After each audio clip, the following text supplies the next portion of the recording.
Então, pessoal, como eu falei para vocês, eu vou alterar a frequência desses genes favoráveis. Isso é óbvio, né? Eu tô fazendo uma seleção. Então, gente, olha só esse gráficozinho que eu vou mostrar para vocês.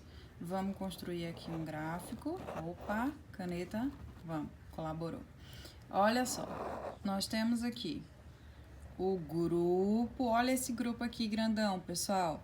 É como se fosse o grupo que eu tenho na minha população e conforme eu for selecionando, eu vou o quê? Diminuindo a quantidade de animais que eu vou ter nesse meu grupo de estrelinhas. Não é todo mundo que pode fazer parte das estrelas. É só uma pequena parte que tem. São aqueles que entram dentro dos meus critérios estabelecidos. Por isso que eu tenho esse gráficozinho, pessoal. A bem grosso modo, para falar para vocês, eu tenho esse gráficozinho onde eu demonstro a minha população geral, tá? E os animais que foram selecionados aqui, tá? Que é o grupo das estrelinhas. Então, esse grupo de estrelinhas, ele é mais reduzido. Eu não vou utilizar a população total, tá joia? É um grupo selecionado dentro da minha população, certo? Então, ele reduz aqui, ele cai, porque é um número o quê? Menor. Nem todo mundo pode ser estrelinha. Então, pessoal, eu tenho o quê? O diferencial da minha seleção. Olha só, aqui, gente, no meu gráfico, a gente tem uma média populacional, certo? Que eu vou chamar de quê? De XP. E aqui, gente, eu tenho o quê? Eu tenho a média dos meus indivíduos selecionados, tá? Que eu vou chamar XS. E aqui, professora, o que seria isso aqui? Isso aqui é o valor mínimo, tá? Que eu vou chamar de XT. Então, esse valor é o mínimo necessário para que ele esteja dentro do grupo das estrelinhas, tá? Então, ele tem que produzir no mínimo até aqui para ele entrar dentro do meu grupinho seleto. Tá joia?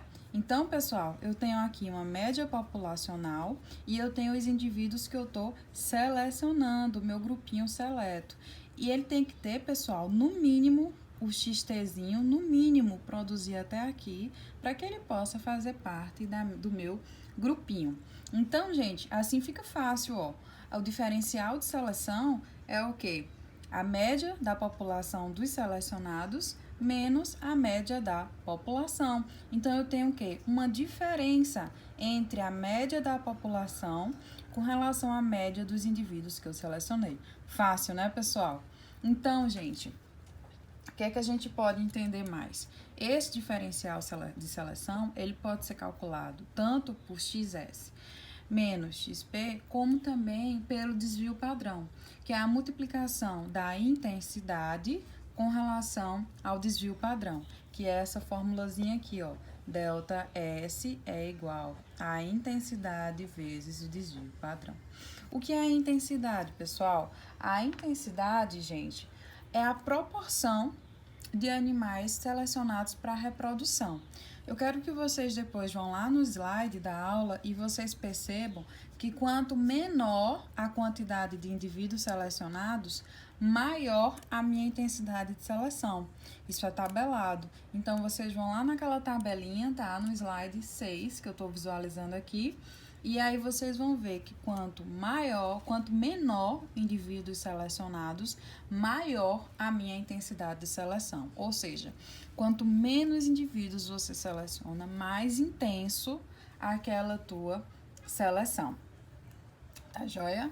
E aí, pessoal, a gente entra onde? No ganho genético esperado.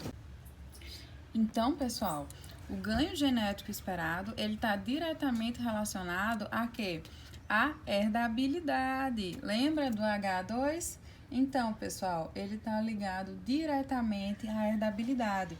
E ele também é influenciado por essa intensidade da seleção, tá? E é da variabilidade dessa característica da população.